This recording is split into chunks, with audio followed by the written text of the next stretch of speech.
on dying after your time. This is in the New York Times Sunday Review. It was written by Daniel Callahan, November 30th, 2013. Hastings-on-Hudson, New York. This fall, Google announced that it would venture into territory far removed from internet search. Through a new company, Calico, it will be tackling the challenge of aging. The announcement, though, was vague about what exactly the challenge is and how exactly Google means to tackle it. Calico may, with the aid of big data, simply intensify present efforts to treat the usual chronic diseases that afflict the elderly, like cancer, heart disease, and Alzheimer's.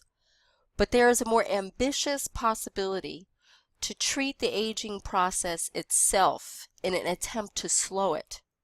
Of course, the dream of beating back time is an old one. Shakespeare had King Lear lament the tortures of aging, while the myth of Ponce de Leon, Fountain of Youth in Florida, and the eternal life of the Struldbrugs in Gulliver's Travels both fed the notion of overcoming aging. For some scientists, recent anti-aging research on gene therapy, body part replacement by regeneration, and nanotechnology for repairing aging cells has breathed new life into this drama. Optimists about average life expectancy surpassing 100 years in the coming century, like James W. Vorpal, the founder and director of the Max Planck Institute for Demographic Research in Germany, cite promising animal studies in which the lives of mice have been extended through genetic manipulation and low-calorie diets. They also point to the many life-extending medical advances of the past century as precedents with no end in sight, and note that average life expectancy in the United States has been rising from 47.3 years in 1900 to 78.7 in 2010. Others are less sanguine. S.J. Olshansky, a research associate at the Center on Aging at the University of Chicago, has pointed out that sharp reductions in infant mortality explain most of that rise.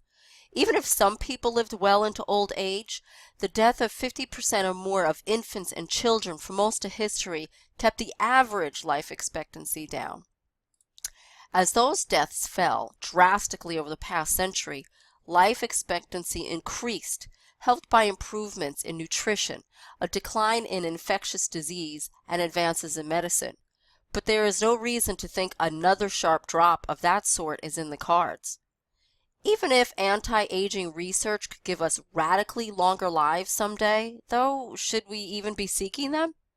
Regardless of what science makes possible or what individual people want, aging is a public issue with social consequences, and these must be thought through.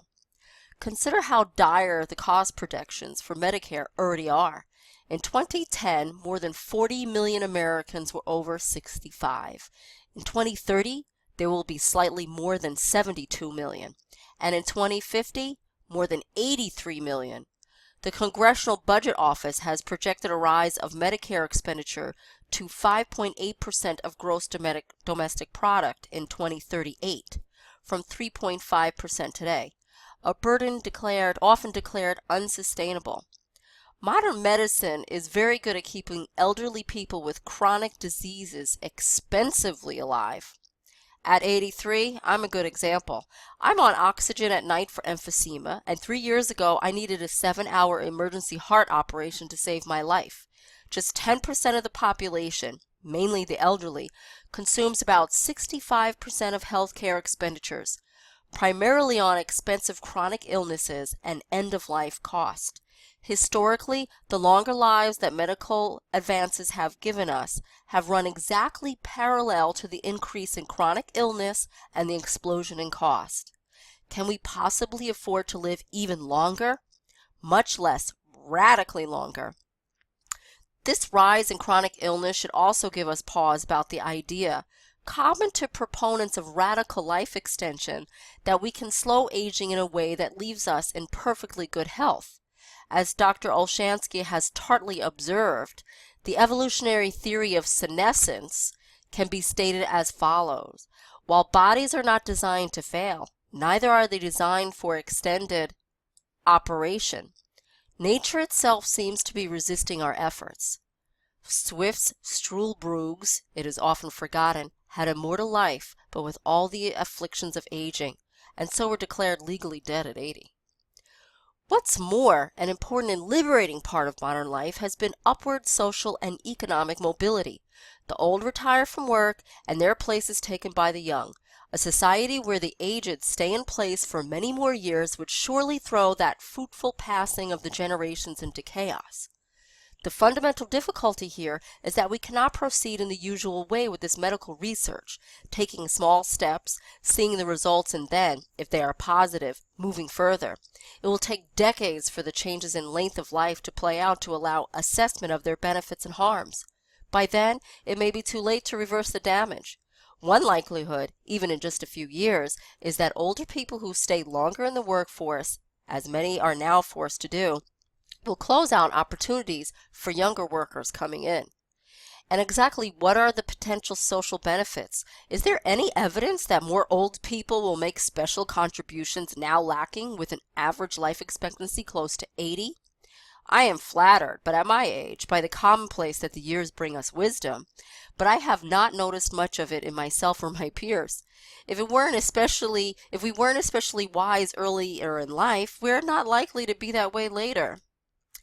I have often been struck at funerals of the elderly of the common phrase that while the deceased will be missed, he or she led a full life. Adding years to a life doesn't necessarily make it fuller. We may hopefully hope that scientific advances help ensure, with ever greater reliability, that young people manage to become old people. We are not, however, obliged to help the old become indefinitely older. Indeed, our duty may just be the reverse, to let death have its day.